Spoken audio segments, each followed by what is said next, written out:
Fire हो गया। देखिए, एक बात जो हम लोग नहीं समझ रहे हैं, जो हिंदुस्तान की सिक्योरिटी एस्टैब्लिशमेंट को 7 तारीख की सुबह समझ में आई है, वो ये है कि जो नुकसान जो वो क्लेम कर रहे हैं, दावा कर रहे हैं, वो चाइनीज़ एयरक्राफ्ट से हुआ, J-10। जो वो क्लेम कर रहे हैं मिसाइल PL-15, वो चाइनीज़ मिसाइल थी।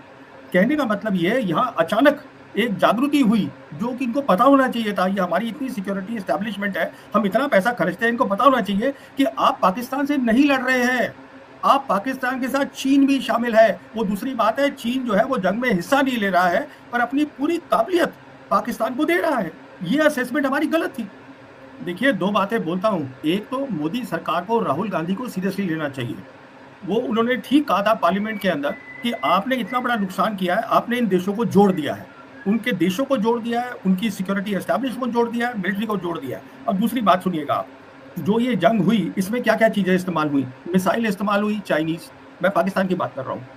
एयरक्राफ्ट यूज़ हुए चाइनीज़। इलेक्ट्रॉनिक वॉरफेयर एक चीज़ होती है, उसमें मदद मिली। क्या होता है इलेक्ट्रॉनिक वॉरफेयर? उसका मतलब होता है कि आप दुश्मन के कम्युनिकेशन को जाम कर दें और उसमें सुने भी कि वो क्या बातचीत कर रहा है। वो जो ये थे, ये इनके एयर मार्शल अ पाकिस्तान के, वो उसकी क्लिप सुना रहे थे, वॉइस रिकॉर्डिंग सुना रहे थे वहाँ इंटरनेशनल मीडिया को। उसके बाद क्या होता है, उनकी बेदू सैटेलाइट सिस्टम है, उसकी मदद मिली इनको। तो ये सब बातें तो पहले पता होनी चाहिए थी ना, जब राहुल गांधी ने इनको समझाया था। अगर ये उस समय समझ जाते तो उनकी बात समझ में आ जाती कि हम इस समय पाकिस्तान के साथ जंग नहीं करेंगे, हम जंग कर रहे हैं पाकिस्तान और चीन के साथ। पर ये कहाँ समझ रहे हैं उस बात को, इसलिए पैनिक हुआ 8 तारीख सुबह को। मैं आपसे सवाल पूछूंगी खासकर इंडियन एयरफोर्स को लेकर। ये बहुत ज़रूरी सवाल है, पूछा जाना चाहिए कि क्या भारत में भारत की सेना, सैनिक तैयारी, इसमें कोई कमी रह गई? क्या हमारे लिए भविष्य के लिए ज़रूरी है? क्योंकि आपने कहा कि भाई भारत की जो सरकार या सेना या विदेश मंत्रालय, बहुत मुश्किल है उनके लिए इस बात को सीधे तौर पर कबूल करना कि हम कमज़ोर हैं या हमारे साथ गलती हुई। लेकिन एक नागरिक के तौर पर, एक पत्रकार और आप एक सिक्योरिटी एनालिस्ट होने के नाते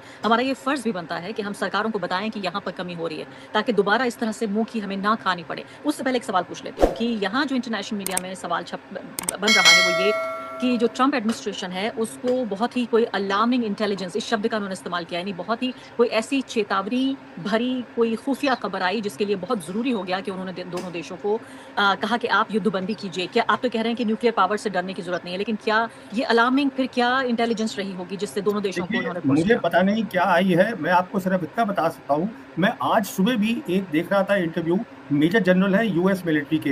ये एक गलतफ़हमी है इन लोगों के दिमाग में कि पाकिस्तान जो है वो कमज़ोर मिलिट्री है। देखिए, पाकिस्तान में बहुत प्रॉब्लम्स होंगी, पर जहाँ तक मिलिट्री का ताल्लुक है, वो हमेशा हमारे साथ उन्होंने कम्पीट किया है। इस बात को समझना है। अगर आपको कन्वेंशनल वॉर में आप कम्पीट कर रहे हैं, तो न्यूक्लियर वेपन की बात कहाँ से आ गई? न्यूक्लियर वेपन वो इसलिए लाते हैं क्योंकि उनकी ज्योग्राफी नैरो है। उनकी ज्योग्राफी नैरो है, बहुत सारे उनके जो टाउन्स हैं, लाहौर है, वो बिल्कुल सटे पड़े हैं हमारे बॉर्डर के साथ। तो वो इसलिए लाते हैं कि कहीं अचानक कुछ हो जाए, तो उनको पता होना चाहिए हमारे पास न्यूक्लियर वेपन है, पर वो इस्तेमाल नहीं करेंगे कभी भी, क्योंकि उनको ज़रूरत ही नहीं है। और अब तो आप देख लीजिए ना, चीन उनके साथ खड़ा हुआ है। चीन ने 2019 के बाद, जब हिंदुस्तान की सरकार ने 370 और 35A हटाया जम्मू कश्मीर से, तब से चीन का सब लीडर शी जिनपिंग से नीचे तक बोल रहा है कि हम पाकिस्तान की सिक्योरिटी और सॉवरेनिटी को सपोर्ट करते हैं। आप इसका मतलब क्यों नहीं समझ रहे हैं? सीधा सा मतलब है। तो ऑफ जहाँ कोर्स। तक ये अमेरिकन्स का ताल्लुक है, ये अमेरिकन्स को अब क्या मिला मुझे मालूम नहीं है। इसमें कोई शक नहीं है, दोनों साइड जंग नहीं चाहते थे, इसमें कोई शक नहीं है। कोई नहीं चाहता, पर ये मान लेना कि हम जाके उनको अंदर से घुस के मार देंगे और वो चुप बैठे रहेंगे, ये तो गलत बात है ना। क्योंकि देखिए, उसका कारण क्या है? 34 साल से उनका प्रॉक्सी वॉर चल रहा है, 34 साल से, 1991 से। अगर आप में ताकत होती, आप खुद सोचिएगा, आपके व्यूअर्स सोचे, अगर हम में ताकत होती तो वो बंद ना कर देते ये। तो हमें अपनी क्षमता बढ़ानी चाहिए थी। ये देखिए, आपने, ठीक है, वो आपकी सोच है, आप सरकार है, आप जो भी कुछ करिए, पर ऐसा इसमें क्या होता है कि इंटरनेशनल स्टैंडिंग जो होती है वो अच्छी नहीं लगती हम सबके लिए। हम सब हिंदुस्तानी हैं, हमें अच्छा नहीं लगता। इस बार तो ये हो गई प्रॉब्लम कि एक तो वो तैयार बैठे थे कि ऐसा कुछ करेंगे ये लोग। दूसरा, जो हम बिल्कुल बेखबर है कि 2019 के बाद हमने इन दोनों मुल्कों को एक साथ जोड़ दिया है। तो पाकिस्तान से तो आप लड़ाई कर ही नहीं रहे थे। तो अब ये देखिए, इन बातों को, ये आतंकवादी की बात नहीं है। आतंकवादी हम यहाँ भी मार रहे हैं, अब वहाँ भी। आप सिर्फ दिखाना चाहते थे कि हम ताकतवर हैं। मुझे बताइए कि अब एक सिक्योरिटी एनालिस्ट होने के नाते जब इस जंग के बाद की तस्वीर, जबकि धूल उड़ रही है इस मैदान में, जब आप देखते हैं तो मुझे बताइए आप क्या खोया, क्या पाया? देखिए, पहली बात तो मैं कहना चाहता हूँ ये जंग नहीं थी, ये क्राइसिस थी। ये ज़रूरी है, इसको फ़र्क को आप पहले समझिए। अब हमने क्या खोया है, ये देखिए। हमने पहली बात मिलिट्री के मायने से हमने अपने इंडियन एयर फ़ोर्स की और कमज़ोरियाँ दिखा दी। अब मैं उसका यहाँ बयान नहीं करना चाहता हूँ इस समय, क्योंकि जैसे हमने वहाँ बालाकोट में दिखाई थी कि हमारी इलेक्ट्रॉनिक वॉरफेयर बहुत अच्छी नहीं है, यहाँ हमने बहुत सारी और दिखाई है, पहली बात। दूसरी बात, हमने ये दिखा दिया मिलिट्री टर्म्स में कि हमारी मिलिट्री की प्लानिंग और उससे पहले वॉर एप्रिसिएशन, ये देखना कि हमारा दुश्मन कौन है, हम उसमें भी चूक गए बिल्कुल।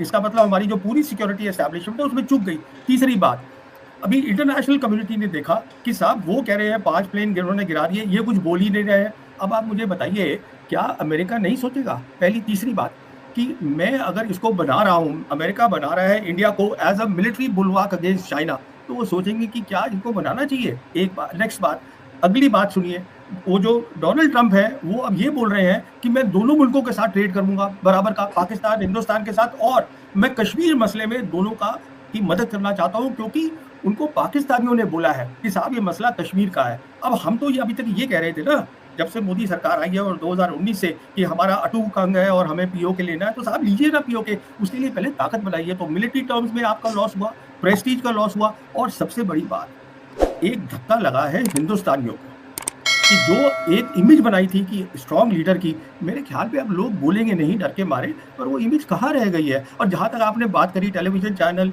इंफॉर्मेशन वॉर, उन्होंने तो अपना एक सर्कस करी थी जो दुनिया ने देखी और दुनिया हंस रही है उसके ऊपर। अब भारत ने साफ तौर पे ये कह दिया है कि अगर अब कोई आतंकवादी कार्रवाई होती है तो इसे एक्ट ऑफ वॉर माना जाएगा पाकिस्तान की तरफ से, तो पाकिस्तान को सचेत हो जाना चाहिए।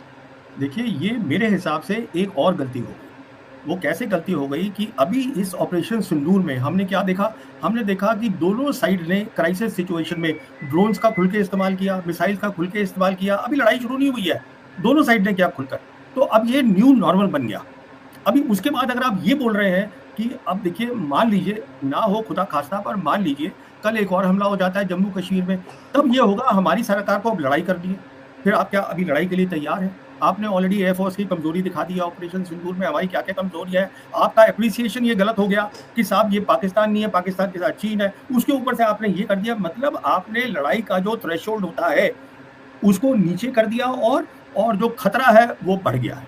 देखिए, ये बहुत ज़रूरी बात है, खतरा बढ़ गया क्योंकि पाकिस्तान के साथ चीन है, और थ्रेशोल्ड जो है, जो आम चीज़ आपने बना दी थी कि दोनों तरफ से ड्रोन्स और मिसाइल हो सकती है, अब आप कह रहे हैं कि हम अगला आतंकवादी हमला होगा, हम लड़ाई कर लेंगे। तो ये सब चीज़ें ठंडे दिमाग से सोचनी पड़ती हैं। आपका दुश्मन कौन है, उसकी ताकत क्या है, आपकी अपनी ताकत क्या है, ये चीज़ें ऐसी नहीं होती। और लड़ाई ये नहीं होती कि आप अपनी मिलिट्री फोर्स को कहें कि उस मुल्क में जाके टेररिस्ट को मार लो।